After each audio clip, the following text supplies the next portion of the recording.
দর্শক আপনাদেরকে স্বাগত জানাচ্ছি। আপনারা দেখতে পাচ্ছেন যে ভারতীয় আগ্রাসনের বিরুদ্ধে ফুঁসে উঠেছে বাঙালি জাতি।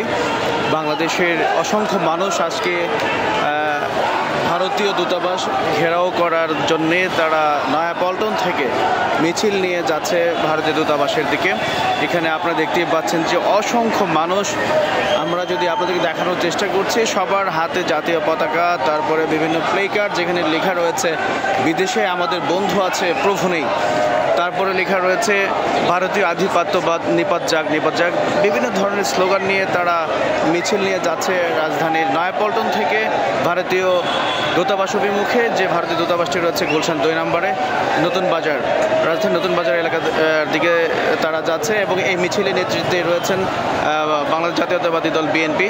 আর বিএনপি নেতৃত্বে আজকের এই বিশাল মিছিলের আয়োজন করা হয়েছে এবং এখানে বিভিন্ন ধরনের স্লোগান নিয়ে তারা মিছিল নিয়ে তারা এগিয়ে যাচ্ছে ভারতীয় দূতাবাসের দিকে।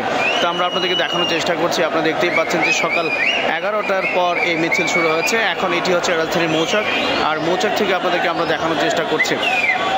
আপনারা দেখতে পাচ্ছেন যে সবাই হাতে পতাকা, হাতে প্লে কার্ড সহ বিভিন্ন ধরনের ভারত বিরোধী বিভিন্ন ধরনের স্লোগান দিচ্ছে এবং এই দেশকে তারা চাচ্ছে যে এই দেশটা যেন একমাত্র বাইরের কোনো শক্তি যেন এই দেশে এসে প্রভাব বিস্তার করতে না পারে, সেই লক্ষ্যেই এই আজকের এই আয়োজন। তারা বারবার একটি কথাই বলছে যে বিদেশে আমাদের বন্ধু থাকতে পারে কিন্তু বিদেশে কোনো প্রভু থাকতে পারে না, কারণ বিদেশি প্রভুরা এই দেশটাকে অস্থিতিশীল করবার জন্য একের পর এক বিভিন্ন ধরনের পায়তারা চালিয়ে যাচ্ছে। আপনারা দেখতেই পাচ্ছেন যে 5 আগস্টের পর সাবেক প্রধানমন্ত্রী শেখ হাসিনা যখন পালিয়ে ভারত চলে গেছে, ভারত চলে যাওয়ার পর একের পর এক বিভিন্ন ধরনের ষড়যন্ত্রে লিপ্ত রয়েছে ভারত। একের পর এক বিভিন্ন উস্কানি দিয়ে দেশটাকে অস্থিতিশীল করার চেষ্টা করছে। বিশেষ করে ভারতীয় গণমাধ্যমগুলো একদম নগ্ন যে গুজব ছড়ানো হচ্ছে, নগ্ন মিথ্যা নিউজ ছড়িয়ে একের পর এক মিথ্যা নিউজ ছড়িয়ে তারা অস্থিতিশীল করার চেষ্টা করছে। এবং গত সপ্তাহে ভারতীয় আগরতলায় যে বাংলাদেশের যে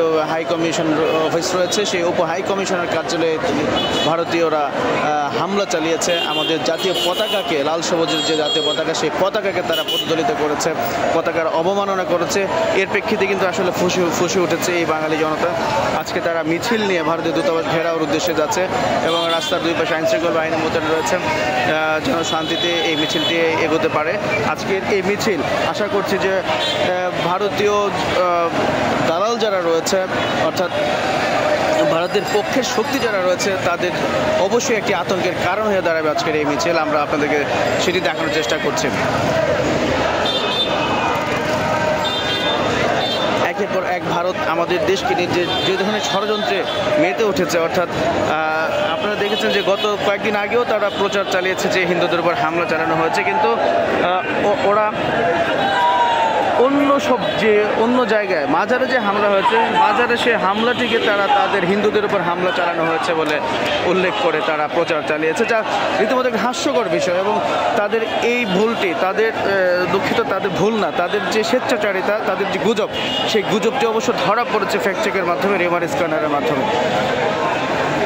তারপরেও কিন্তু তারা গুজব চালিয়ে যাচ্ছে, বিশেষ করে ভারতের বেশ কয়েকটি চ্যানেল। এবং এই পর্যন্ত আমরা যতটুকু জানতে পেরেছি যে 49টি গণমাধ্যম, ভারতের 49টি গণমাধ্যম এই ধরনের মিথ্যাচার করেছে, বাংলাদেশকে নিয়ে মিথ্যা প্রোপাগান্ডা চালিয়েছে এবং এখনও চালিয়ে যাচ্ছে।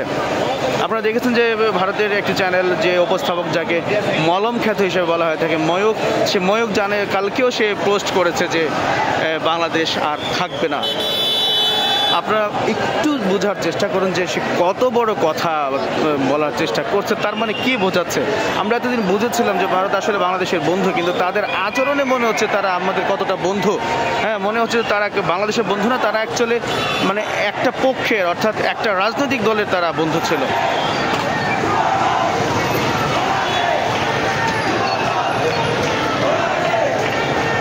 ভারতের দালালি বন্ধের যে স্লোগান আপনারা শুনতেই পাচ্ছেন, তারা উঠেছে যে তারা বলছে যে ভারতের দালালি বন্ধ করতে হবে এবং ভারতের দালালদের ঠাঁই দেশে হবে না।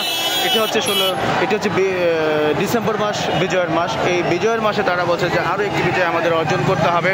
সেটি হচ্ছে আমরা পাকিস্তান থেকে একবার দেশকে মুক্ত করেছিলাম, শোষণ পাকিস্তান মুক্ত করেছিলাম। এখন আমাদের এই বিজয়ের মাসে ভারত মুক্ত দেশ আমাদের জন্ম দিতে হবে। দেখাচ্ছি আপনাদেরকে, দেখেন আমি আধা ঘন্টা ধরে এই ক্যামেরা তাক করে আছি, সেই মিছিল যাচ্ছে তো যাচ্ছে যাচ্ছে যাচ্ছে। আমার মনে হয় আজকের এই মিছিল ভারতের সরকারের, মোদী সরকারের একেবারে গদি কাঁপিয়ে তুলতে পারে এই আজকের এই মিছিল।